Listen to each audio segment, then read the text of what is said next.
Bonjour tout le monde et bienvenue sur ma chaîne, j'espère que vous allez bien. Moi je me porte très bien, donc aujourd'hui on se retrouve pour une nouvelle vidéo et c'est une story time.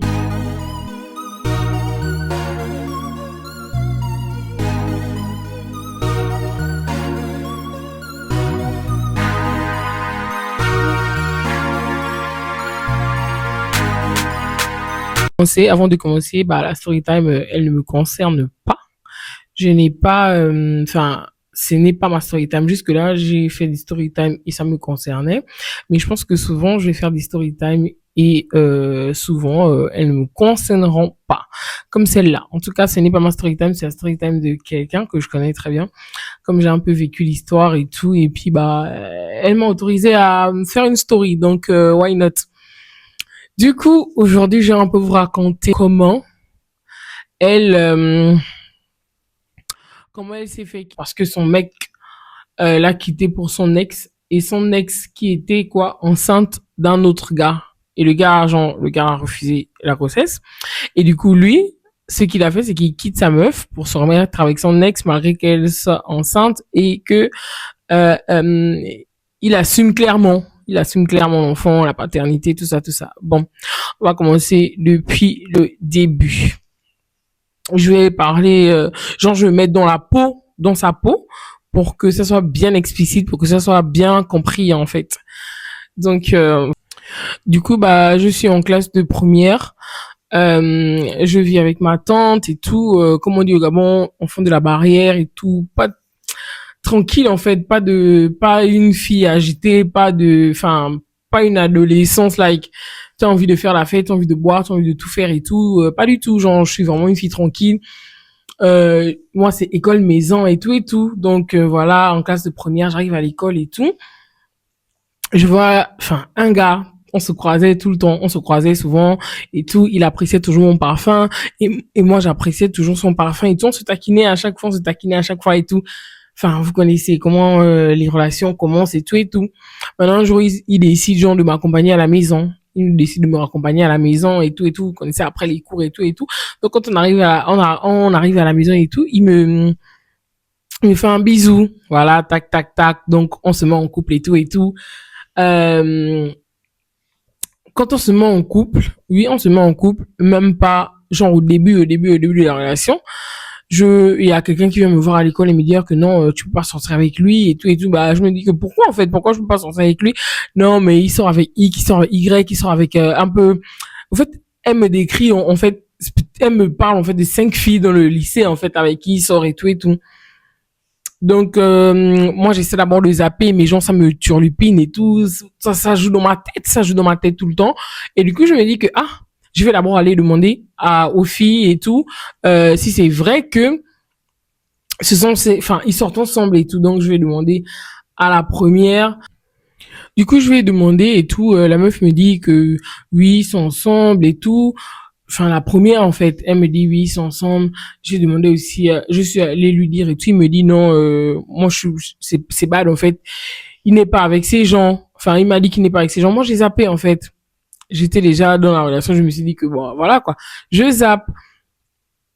Et du coup le temps passe un peu. Je suis un peu dans la relation. Il y a une qui vient m'écrire et qui vient me parler et tout que c'est mon mec en fait. Et puis je connaissais un peu la fille parce que dans la famille, on a un peu, bon, pas parenté, mais c'était une belle-sœur à, à, à mon frère, en fait, genre loin, comme loin, loin, loin, en fait, c'est une belle-sœur à mon frère. Donc, elle va me dire que non, je sors avec lui et tout. C'est mon gars. Hier, j'étais chez lui pour aller, pour péter avec lui. Mais comment il peut faire ça? Comment il peut sortir avec toi? Et tout, et tout, et tout, et tout. Donc, moi, je vais demander au gars. Je dis que, ben voilà, il est venu me voir. Il m'a dit que tu étais son petit ami et tout, et tout, et tout.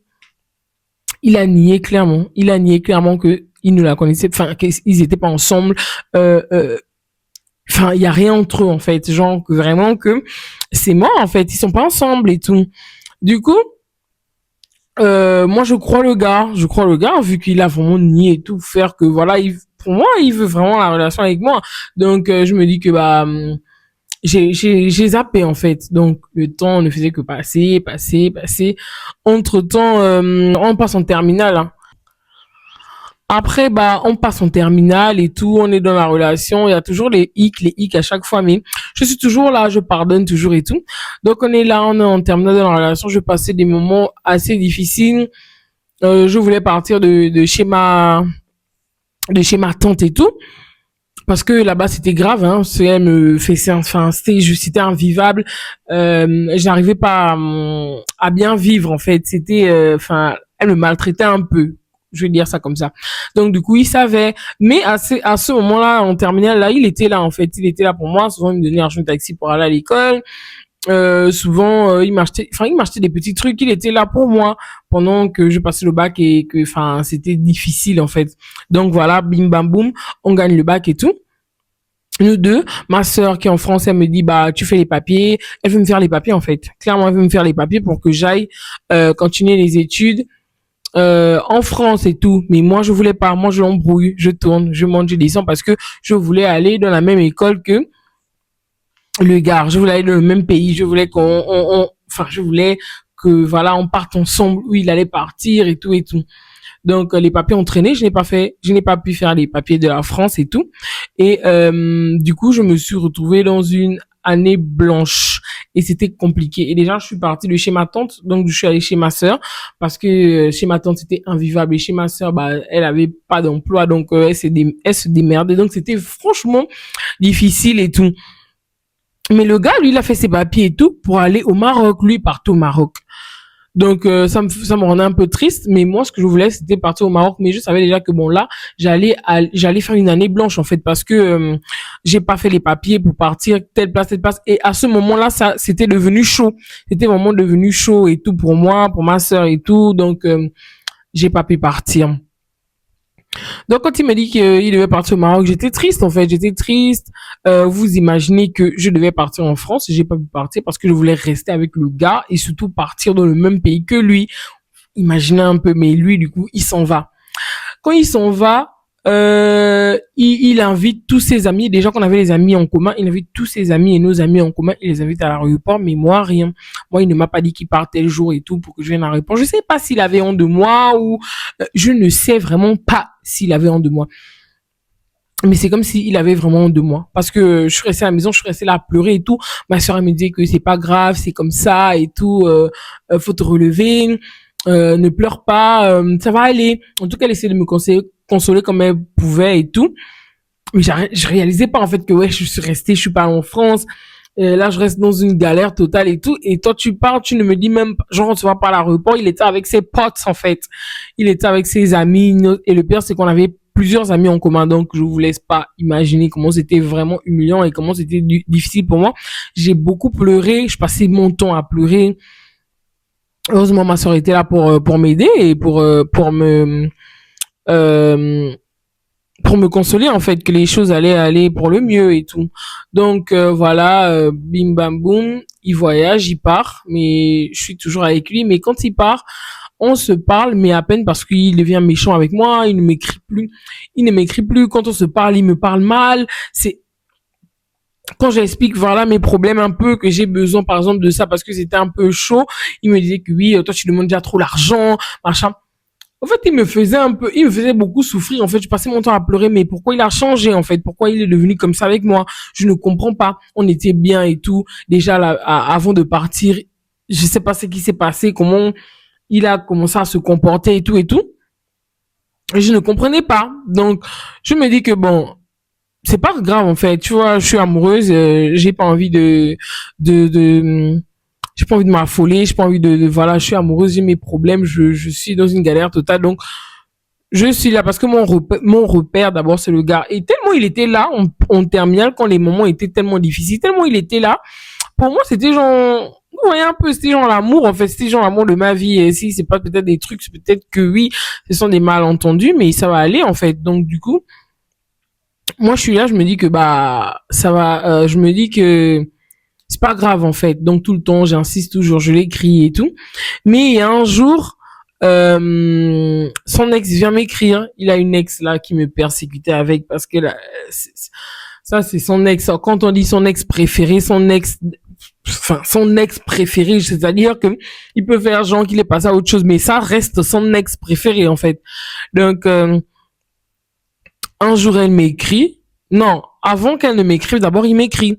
Il me dit, oui, si mon ex vient t'écrire et tout, pour te demander si on est ensemble, tu dis qu'on n'est pas ensemble, toi et moi, on n'est pas ensemble, voilà, on ne se connaît pas, on n'est plus ensemble, toi et moi, c'est fini. Donc, tu n'as pas intérêt à lui dire que toi et moi, on est ensemble, si elle vient t'écrire et tout.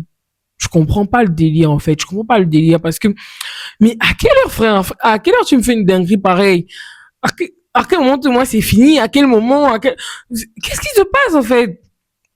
Choqué, j'ai pas de mots à dire, je lui dis rien, je suis là, perdu en fait, je suis dans un, je suis perdu. Donc du coup, euh, oui, 2 jours après, son ex en question vient m'écrire, c'est là où je comprends que mais attends, donc c'était sérieux en fait. Donc en fait ils se sont remis ensemble, elle vient m'écrire, oui, écoute, euh, voilà, moi, nous sommes en couple, et moi, j'aimerais d'abord savoir si vous êtes en couple, parce que moi, j'ai pas envie d'un triangle, et c'est encore elle qui vient en mode, moi, j'ai pas envie d'un triangle amoureux, oh, j'étais au bout de ma vie, mais tellement j'étais traumatisée, déjà, les problèmes de la vie, déjà, ça qui me tombe dessus, et comment le mec, il m'avait déjà menacé, moi, j'étais en mode, ok, non, on n'est pas ensemble, c'est bon, on n'est plus ensemble et tout, y a pas de souci, donc, moi, je fais, en tout cas, que, c'est fini en fait avec le gars. Donc je suis là dans mes tracas, je suis dans mon gourmand, euh, euh, euh, dans mon gourmand et tout, mais j'ai toujours espoir que le mec il revienne, que le mec il me dise que bah je t'aime. En fait, j'ai toujours à chaque fois, à chaque coup qu'il a pu me faire, j'étais toujours là que j'espère que il va revenir et qu'on va se mettre ensemble et tout et tout. Après c'est pas je suis là et tout. Je reçois des photos et tout.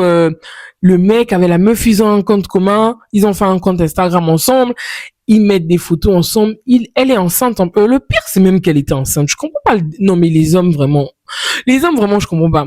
Donc, la meuf, elle est même enceinte. Donc, la personne qui l'a enceintée n'a pas assumé l'enfant. Donc, lui, tellement il aime trop son ex, il l'aime trop et tout, il accepte l'enfant, il accepte de devenir le père de l'enfant, il accepte de lever avec son ex qui est déjà enceinte, qui avait déjà commencé à faire sa vie, je comprends pas. Donc ils ont créé un compte en commun, ils font des photos, des shootings photos, ils love en fait. Il love en fait et la meuf elle est vraiment enceinte, mais je me demande que mais qu'est-ce qui n'a pas marché, mais qu'est-ce qui ne va pas, c'est quoi le problème, c'est moi le problème ou bien je comprends pas. Mais tout ça, je suis là, je pleure, mais toujours dans l'espoir qu'ils reviennent s'excuser et que on continue ensemble en fait. Donc voilà, le temps passe, rien du tout. Moi de mon côté, je me dis que bah écoute, je fais mes papiers et tout, je pars parce que voilà, on m'a envoyé dans un autre pays en attendant puisque j'avais plus là l'opportunité de la France était clairement passée. Donc du coup, je pars dans un autre pays. Et j'arrive là-bas, toujours amoureuse, toujours dans l'espoir que oui, ça finisse là-bas, qu'ils reviennent. Mais quand j'arrive, bizarrement, je me retrouve avec une fille avec qui il était, hein, avec qui il était la fille qu'il avait niée, clairement, celle que au final il avait passé le temps à nier. On se retrouvait là-bas et voilà, en ayant son téléphone et tout, j'ai vu que il continuait à parler, il continuait à flirter et j'ai découvert que en fait ils étaient vraiment ensemble et que leur flirt c'était pas juste un flirt, c'était une dinguerie totale. C'était vraiment les trucs dans les profondeurs en fait. Donc je tombe des nues, je suis choquée, toujours triste, toujours en train de pleurer, mais je me mets toujours dans l'espoir que le mec il revienne et que voilà, on passe à autre chose. Je lui pardonne parce que moi je voulais juste qu'on passe à autre chose et qu'il change en fait. C'était vraiment mon rêve que il change et j'avais l'impression qu'il allait changer. Donc voilà.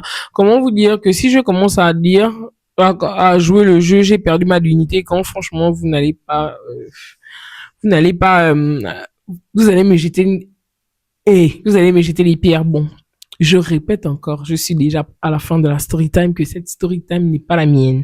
Ce n'est pas moi, ce n'est pas mon histoire. Je suis juste en train de relater les faits et je rentre dans le personnage je rentre dans la peau de la personne parce que voilà, pour moi, ce serait plus explicite de parler comme ça que de dire elle en fait. Donc voilà. Après, bah, je me mets en couple. Hein. Je me mets en couple. J'ai rencontré quelqu'un qui m'a fait oublier le type et jusqu'aujourd'hui même encore on est ensemble. À chaque fois le type il revenait maintenant parce que moi j'étais maintenant en couple mais j'avais plus le temps en fait parce que là j'étais passé à autre chose. J'étais déjà en couple et tout. Et après quand je regarde aujourd'hui, je me dis que bah non, ça c'est le genre d'ex Le genre d'ex que voilà, on te dit c'est ton ex, tu dis jamais, je suis jamais sorti avec parce que franchement, Dieu merci.